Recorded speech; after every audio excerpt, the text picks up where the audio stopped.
నమస్తే welcome to doctors live కార్యక్రమానికి స్వాగతం. ఈరోజు మనతో పాటు robotic urologist, kidney transplant surgeon, micro surgical andrologist, 11 world record holder doctor Kammala Sridhar లైవ్లో సిద్ధంగా ఉన్నారు. నమస్తే డాక్టర్ గారు. నమస్కారం అండి. డాక్టర్ గారు చెప్పండి, క్లోనింగ్ వల్ల లాభాలు ఏంటంటారు? అసలు క్లోనింగ్ అంటే ఏంటో తెలిస్తే తర్వాత లాభాల గురించి మనం చర్చించుకుందాం.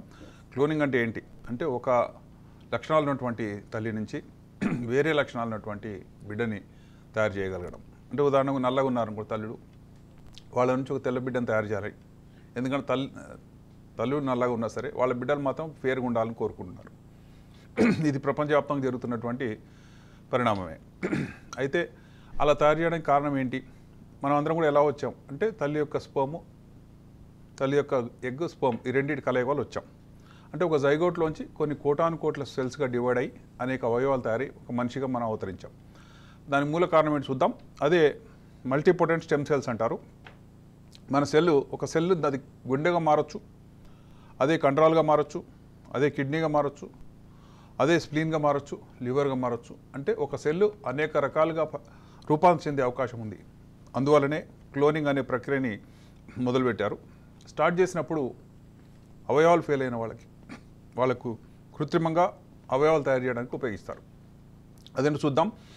ఇక్కడ ఒక తెల్లగొర్రె ఉందండి, దాని బిడ్డ కూడా అదే కలర్లో ఉంది. ఈ రెండు కలర్ సేమ్, కానీ ఈ తెల్లగొర్రెలోంచి ఆపోజిట్ వేరే కలర్ ఉన్నటువంటి బిడ్డను తయారు చేయడం, లేకపోతే నల్లగొర్రెలోంచి తెల్లగొర్రె బిడ్డను తయారు చేయడం, అది ఎట్లా చూద్దాం. ఇక్కడ చూడండి, ఇది గ్రే కలరు లేకపోతే డార్క్ బ్రౌన్ కలర్ అనుకుందాం. దాని పుట్టిన బిడ్డ మాత్రం మిల్క్ వైట్. ఇది క్లోన్డ్ యానిమల్, అంటే క్లోనింగ్ ద్వారా వచ్చినటువంటిది. ఎలా తయారు చేశారు అంటే తెల్లగొర్రె యొక్క ఎగ్ తెచ్చి దీంట్లో పెడతారండి, ఈ నల్లగొర్రెలో ప్రవేశపెట్టి ఆ తర్వాత వచ్చిన జైగోటు డివిజన్ వల్ల ఏ న్యూక్లియస్ అయితే వచ్చిందో తెల్లగొర్రె నుంచి, దాని ద్వారా తెల్ల బిడ్డలు పుడతారు. ఈ క్లోనింగ్ ప్రక్రియ ఏం చేస్తున్నారు అంటే సెల్ యొక్క న్యూక్లియస్ చేంజ్ చేస్తారండి. ఇక్కడ చూద్దాం, ఇది నల్లగొర్రె, ఇది తెల్లగొర్రె. అయితే తెల్లగొర్రె యొక్క న్యూక్లియస్ తీసుకొని నల్లగొర్రె యొక్క ఎగ్లో కలుపుతారు. కలిపి ఆ రెండింటి యొక్క కలయికలో వచ్చినటువంటిది దాన్ని స్టిమ్యులేట్ చేస్తారు జైగోట్గా. ఆ తర్వాత డివైడ్ అయ్యి ఎవరు న్యూక్లియస్ ఇచ్చారు రెండిట్లో అంటే తెల్లగొర్రె న్యూక్లియస్ ఇచ్చింది, నల్లగొర్రె మోసింది. అంటే ఇది ఒక క్యారియర్ మాత్రమే, కానీ లక్షణాలన్నీ కూడా తెల్లగొర్రె వస్తాయి. కాబట్టి మోసినటువంటి నల్లగొర్రె యొక్క లక్షణాలు కాకుండా ఎవరైతే జన్యు పదార్థం ఇచ్చారో ఆ లక్షణాలు వస్తాయి. దీని ద్వారా మనకు కావాల్సినటువంటి లక్షణాలు ఉన్నటువంటి పిల్లలు తయారు చేయొచ్చు అనే ఒక ఆశ కలిగింది. అందరు బిడ్డలు కూడా నా బిడ్డలు బాగా టాల్గా ఉండాలి, నా బిడ్డలు బాగా ఫేర్గా ఉండాలి, మంచి ఫీచర్స్ ఉండాలి, పళ్ళు ఎత్తుగా ఉండకూడదు, ఇలాంటివన్నీ కూడా ఎవరైనా కోరుకునేవే. అలా చేయడానికి ఉదాహరణ తల్లికి అలా ఉందనుకుందాం, పళ్ళు ఎత్తుంది, బిడ్డకు రాకూడదు. మరి ఆ ఫీచర్ ఎలా తీసేస్తాం? ఆమె ద్వారా జీన్స్కి తప్పకుండా సంక్రమిస్తుంది. అలా సంక్రమించే క్రమంలో తయారైనటువంటి ఈ తెల్లగొర్రె పేరే డాలీ పార్థిన్. ఒక పాప్ సింగర్ పేరండి. అయితే చాలా ముద్దుగా ఉండేది, చిన్నగా ఉండేది ఆ అమ్మాయి. అయితే ఆమె పేరు మీద పెట్టారు, ఆ పాప్ సింగర్ పేరు మీద. ఇది 7 సంవత్సరాలు జీవించిందండి ఈ తెల్లగొర్రె. ఆ తర్వాత ఏం జరిగింది, అమెరికాలో జరిగిన ఈ ప్రయోగం సక్సెస్ అయింది. ఆ తర్వాత అమెరికన్ సెనెట్లో చర్చ మొదలైందండి. నీగ్రోస్ అందరు కూడా వచ్చి మా బిడ్డలు వైట్గా ఉండాలి, ఎందుకంటే నీగ్రోస్ పట్ల డిస్క్రిమినేషన్ జరుగుతుంది, నీగ్రోస్ అంటే సెకండ్ ఆర్డర్ సిటిజన్స్గా చూస్తున్నారు, మాకు కూడా మా కలర్ ఇష్టం లేదు, మా బిడ్డలు కూడా మా కలర్లో ఉండకూడదు. ఇవన్నీ వింటుంటే కొంచెం ఆశ్చర్యం కలిగిందండి అందరికీ. ఎందుకంటే ఎవరైనా సరే ఈ ఫేసు ఈ కలర్ తీసుకొచ్చి మా బిడ్డలు ఇలా కావాలి, క్లోనింగ్ చేయండి అంటున్నారు. అంటే తమ బిడ్డలు తమలాగా ఉండకూడదని తల్లిదండ్రులు కోరుకునేటువంటి ఒక దుర్గతి ఆ సమయంలో జరిగింది. 2004లో ఈ ప్రయోగం సక్సెస్ అయిందండి. అప్పుడున్నటువంటి American president George W bush junior ఆయన ఎక్స్పర్ట్ని అడిగాడండి, ఎట్లా మనం చేయగలుగుతామా? ఇప్పుడు ఇలా వేలాది మంది వచ్చేసారు అనుకోండి, వాళ్ళందరికీ తెల్లబిడ్డలు ఇవ్వగలుగుతామా? ఇస్తే ఏమవుతుంది? అబ్బాయిలు అయితే జేమ్స్ బాండ్ లాగే ఉండాలి, టాల్, హ్యాండ్సమ్, బ్లాండ్, చక్కటి నోసు, ఇవన్నీ కావాలంటే ఇది చేసే సాధ్యమవుతుందా లేదా అని ఒక ఎక్స్పెరిమెంట్కే చాలా ఖర్చు వచ్చింది, కొన్ని కోటాది రూపాయలు ఖర్చు వచ్చింది. ప్రతి ఒక్కడికి అన్ని కోట్లు మనం ఖర్చు పెట్టలేం. సెకండ్, దేశమంతా ఇలాంటి వాళ్ళే కావాలని కోరుకునే ఈ క్రమంలో కొంతమందికి అబార్షన్స్ కావచ్చు, కొంతమంది జన్యు సంబంధ సమస్యలు రావచ్చు, ఇవి ఇంప్రాక్టికల్ అని చెప్పారండి. ఆ తర్వాత ఆయన డెసిషన్ తీసుకున్నాడు, ఈ క్లోనింగ్ అనేది మనుషుల యొక్క ఫీచర్స్ చేంజ్ చేయడానికి కాదండి, మనుషులకు అవయవాలు దెబ్బతింటే వాటిని తయారు చేయండి. క్లోనింగ్ ఈజ్ సక్సెస్ఫుల్, మనకి ఏ అవయవం కావాలో అది తయారు చేసుకోండి, ఏ మనిషి కావాలో ఆ మనిషి మొత్తం తయారు చేయకూడదు. ఇక్కడ చూడండి, ఈ తయారైన వాళ్ళందరూ కూడా ఇలాంటి కలర్లో నిండిపోతే, మొత్తం జేమ్స్ బాండ్లు లేదా అందరూ బ్లాండ్లు అయిపోతే మన నల్లవాళ్ళ సంతతి ఎడిపోతుంది, వాళ్ళ రిప్రజెంటేషన్ ఏది, అంటే వాళ్ళ నేటివిటీని కూడా వాళ్ళు కోల్పోతారా అనేది ప్రశ్నార్థకంగా మారింది. ఆ తర్వాత ఇక్కడ చూడండి, ఇవి డార్క్ డాగ్స్ని తయారు చేసినటువంటి తెల్ల డాగ్స్.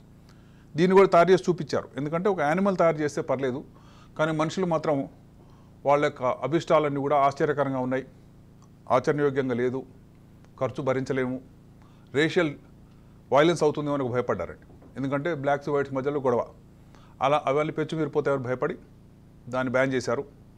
మరి ఏం చేయాలి, ఈ క్లోనింగ్ టెక్నాలజీ ఏం చేద్దాం అంటే, మనందరం కూడా డైనోసార్స్ సినిమాలో చూసాము, అవి ఉన్నాయా అంటే ఇప్పుడు లేవు, ఎప్పుడో ఉండేవి, దాన్ని ఊహించి దాన్ని తయారు చేసి ఇలా ఉండేదని ఒక మనకు కూడా ఒక భ్రమ కనికట్టు కలిగించి మరి ఆ సినిమాలు హిట్ అయినాయి.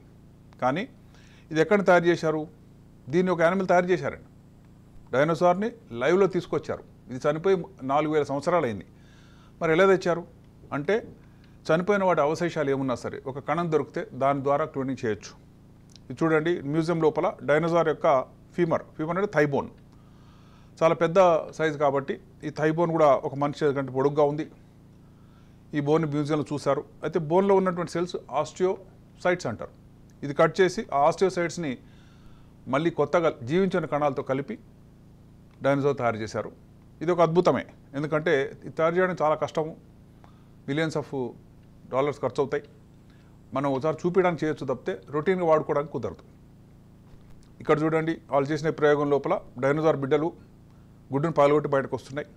అలా అనేకం వచ్చినాయి, ఆ వచ్చిన ల్యాబ్లలో ఉంటున్నాయి, అది ప్రజల్లోకి వదలలేదండి. ఎందుకంటే ఇవి చాలా ఎక్స్పెరిమెంటల్ యానిమల్స్ మాత్రమే, వీటి లైఫ్ స్పాన్ ఎలా ఉంటుంది, వీటి శక్తి సామర్థ్యాలు ఎలా ఉంటాయి, ఇవన్నీ స్టడీ చేశారు. ఆ తర్వాత కొన్నిసార్లు ఇలా అయిందండి, మనిషి ఫేసు కానీ కుక్క ఆకృతి. ఇలా ఎందుకైంది అంటే, క్లోనింగ్ లోపల మనిషి యొక్క సెల్ని కుక్కతో కలిపి ఇలా జరిగింది. సో ఈ క్లోనింగ్ని ఎలా కావాలని అలా చేస్తూ దుర్వినియోగం చేశారనే ఉద్దేశంతో ఒక ప్రాణిని తయారు చేయడానికి క్లోనింగ్ వాడకండి. దేనికి వాడాలి, అవయవం దెబ్బతింటే వాడండి. ఉదాహరణకు బ్లాడర్ లేదు చిన్నపిల్లలకు, కొంతమంది పిల్లలకు బ్లాడర్ లేకుండా పుడుతున్నారండి, మూత్రాశయం ఉండదు కానీ వాళ్ళు బతికే ఉంటారు, మూత్రాశయం యొక్క గోడ సరిగ్గా తయారు కాదు. మనందరికీ బ్లాడర్ అనేది ఒక ఫుట్బాల్ లాగా ఉంటుంది, నిండినప్పుడు మూత్రం పోసేస్తాం, కానీ వీళ్ళకి ఫుట్బాల్ కాకుండా ఒక షీట్ లాగా ఉంటుంది. ఆ షీటు రిపేర్ చేయాలంటే మనకు కృత్రిమంగా ఒక బ్లాడర్ కావాలి, అది తయారు చేసుకోవచ్చు. ఇక్కడ చూద్దాం, ఇది చెవిని ల్యాబ్లో తయారు చేశారండి. ఎలా తయారు చేస్తారు అంటే, చెవి యొక్క ప్లాస్టిక్ మోల్డ్ తీసుకుంటారు, దాన్ని సెల్ కల్చర్లో అంటే బ్రతుకున్న సెల్స్ మధ్యలో దాన్ని ముంచుతారు. ముంచిన తర్వాత ఆ సెల్స్ అన్నీ కూడా చక్కగా ఒక పూతగా ఏర్పడతాయి, మనిషి యొక్క స్కిన్ లాగా కనబడుతుంది. ఆ తర్వాత ఇది బ్రతుకుందా లేదా తెలుసుకోవాలి, మరి దీన్ని ఎవరికి ఉపయోగపడుతుంది, ఎవరు రోడ్ సైడ్ యాక్సిడెంట్ అయింది, చెవి పోయింది, లేదా చెవి లేకుండా కొంతమంది పుడతారండి, మైక్రో ఆటియా అంటారు. అంటే వాళ్ళకి చెవి లేదు కానీ చెవికి రంధ్రం ఉంది, చెవులు వినబడతాయి, కానీ బయటకు చూడడానికి అంతా కూడా చెవులు లేని వాడిలాగా ఉంటే అవిటి వాళ్ళకి కనబడతాడు. కాబట్టి వాళ్ళకి కృత్రిమంగా తయారు చేసినటువంటి ఈ అవయవాన్ని ల్యాబ్లో తయారు చేశారు. తయారు చేసి ఇక్కడ చూడండి, తయారు చేసిన ఈ చెవిని బ్రతుకుతుందో లేదో తెలుసుకోవాలంటే ఎలా అంటే, ఎవరో ఒకరు మొయ్యాలి దాన్ని. మనిషి కానీ ఒక ప్రాణి యొక్క శరీరంలో దాన్ని మిడిచినట్లయితే అది బ్రతికుంటే ఎస్ దీనికి పాసిబిలిటీ ఉంది, మనిషికి కూడా మనం పెట్టచ్చు అని. ఇది మనిషి చెవేయండి. ఈ చిట్టెల యొక్క వీపు భాగాలు పెట్టి అది ఎలా పనిచేస్తూ చూశారు. కృత్రిమంగా అక్కడ రక్త ప్రసరణ సంతరించుకుంది, బాగా పనిచేసింది. 3 years తర్వాత దీన్ని కట్ చేసి మరి మనిషికి పెట్టారు. అంటే ఈ టెక్నాలజీ ద్వారా అవయవాలు లేని వాళ్ళకు ఉపయోగపడాలి తప్పితే మనుషులు వింత కోరికలకు సమాధానంగా ఇది రాకూడదు. ఇక్కడ చూద్దాం, ఇది కిడ్నీ ట్రాన్స్ప్లాంట్ మీరు అందరూ వింటూనే ఉన్నారు, కిడ్నీ ర్యాకెట్స్ ఎక్కువగా వింటున్నాం. సర్జరీ చేసినప్పుడు ఎవరు గొప్పగా చెప్పలేదండి మా గురించి, కానీ ఎక్కడో కేసు ఎవరో జరిగితే దాని గురించి మొత్తం ట్రాన్స్ప్లాంట్ ప్రోగ్రామ్ని, ట్రాన్స్ప్లాంట్ సర్జరీని, హాస్పిటల్స్ని, డాక్టర్స్ని, సర్జన్స్ని అందరినీ కూడా ఒక బ్లేమ్ చేసేటువంటి గేమ్ ఒకటి ఉంది. అంటే కిడ్నీలు అమ్ముకుంటారు లేదా కొనుగోలు జరుగుతుంది, మధ్యలో ర్యాకెట్స్ ఉంది, డాక్టర్స్ ఇన్వాల్వ్డా కాదా, హాస్పిటల్స్ ఇన్వాల్వ్డా, మీడియేటర్స్ ఏనా, ఇవన్నీ ఎందుకు జరిగినాయి అంటే ఆర్గాన్స్ యొక్క కొరత ఉంది. ఆ కొరత ఎందుకు వస్తుంది అంటే మనుషులు ఇవ్వడానికి ఇష్టపడట్లేదు. కానీ అదే మనం ల్యాబ్లో తయారు చేస్తే ఏ మనిషిని అరువులు దాచకుండా, ఏ మనిషి ద్వారా మీడియేషన్ లేకుండా, ఏ మనిషి ద్వారా ర్యాకెట్ కానీ లావాదేవీలు లేకుండా జరిగే అవకాశం ఈ క్లోనింగ్ ఇచ్చింది. ఇక్కడ చూద్దాం, ఇది కిడ్నీ మాంసం ఏదైతే ఉందో దాన్ని ఆది సెల్స్ అంటారండి. అంటే ఒక వ్యక్తిగా కిడ్నీస్ ఫెయిల్ అయితే అందులో 10% సెల్స్ బాగానే ఉంటాయి, 90% పోయి ఉంటాయి. ఆ 10% సెల్స్ తీసుకొని ల్యాబ్లో సెల్స్తో మల్టిప్లై చేస్తారు. చేసిన తర్వాత ఒక షేప్ ఇస్తారండి. మనం ఇలాంటి షేప్ పెట్టి దానిలో సెల్స్ కనుక నిండినంటే ఒక కిడ్నీ తయారవుతుంది. నెక్స్ట్ స్టెప్ ఏంటి అంటే కిడ్నీ యొక్క గొట్టం తయారు కావాలి. ఆ గొట్టం కూడా యూరిన్ బయటకు తెచ్చే విధంగా ఉండాలి. దాన్ని యూరేటర్ అంటాం. మూడవ స్టెప్ ఈ రెండింటిని కలపాలి. ప్రస్తుతం కిడ్నీ తయారు చేయగలుగుతున్నారండి. కిడ్నీ ఉంది, ఇది బాగానే పనిచేస్తుంది, కానీ ట్యూబ్స్ కనుక కలపగలిగితే అప్పుడు ల్యాబ్లోంచి డొనేషన్ ఇవ్వచ్చు. చూద్దాం ఇవన్నీ ఎట్లా జరుగుతున్నాయి అంటే తయారైన సెల్స్ మనకి ఉదాహరణకు ఈ సెల్ ఉంది, ఈ లక్షణం కావాలంటే రెండింటిని కలిపి వచ్చినటువంటి సంతతి మనకి ఏది కావాలో అదే తయారవుతుంది. తయారైనప్పుడు ఈ క్లోనింగ్ టెక్నాలజీ ద్వారా చేరిన సెల్స్ ఏవి అంటే బోన్ తయారు చేశారు. మన చేతి ఫింగర్స్ ఏవైతే ఉన్నాయో వాటిలో కొంతమందికి క్రష్ ఇంజరీలో నష్టపోతే వాటిని చిన్న చిన్న బోన్స్ తయారు చేసి పెట్టారు. కొంతమందికి శ్వాసకోశం తయారు చేశారు, కొంతమందికి స్కిన్ తయారు చేశారు. ఇవన్నీ ఎలా జరిగినాయి అంటే ఆది సెల్ ఒకటి ఉంటుంది, మిగతా సెల్స్ అన్ని మల్టిప్లైయింగ్ సెల్స్. ఈ ప్రోడక్ట్ చూసుకుంటే అద్భుతమైనటువంటి రిజల్ట్ ఇస్తుంది. క్లోనింగ్ ద్వారా మనం చేయగలిగినటువంటి గ్రేటెస్ట్ ప్రయోగం ఏంటి అంటే ప్రస్తుతం ఉన్న దాంట్లో ఆర్గాన్ క్లోనింగ్ చేయొచ్చు, తప్పితే ప్రాణి మొత్తాన్ని తయారు చేసేదానికి పర్మిషన్ లేదు. దీన్ని చేయడానికి డాలీ పార్థిన్ తయారు చేయడానికి వచ్చిన ఖర్చు వాళ్లకు $1.6 మిలియన్. అంటే చాలా ఎక్కువ ఖరీదండి.